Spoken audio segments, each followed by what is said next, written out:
Sot me krenari kujtojmë herojnë kombëtar Ilaz Kodra, i cili bashkë me 315 dëshmorë martir ra në mbrojtje popullatës civile.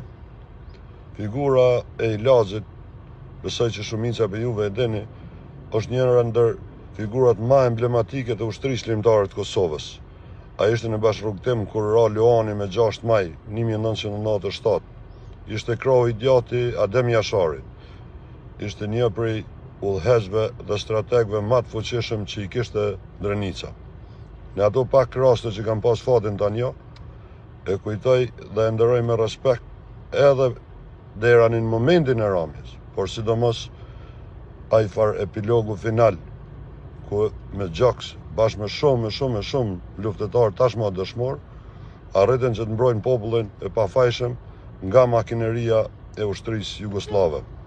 Kushdo që e nje këtë moment, me 30 prill, ramjen e Ilazit, e din që Serbia e kishte organizu mjaft mirë një operacion i quajtur Patkoj, që qëllimi final ishte spastrimi etnik i popullatës në rajonin e Drenicës. Por vetë trupi i Ilazit e bashkëluftarëve të tij e pamundësoi realizimin e këtij projekti. Pra sot, në ditët e lirisë, të gjithë bashkë e kujtojmë e nderojmë atë figurë markante që e jepi edhe jetën për me arrit deri te liria. I përjetshëm kujtimi për ty Ilaz, familje Kodra, gjithmonë krenar.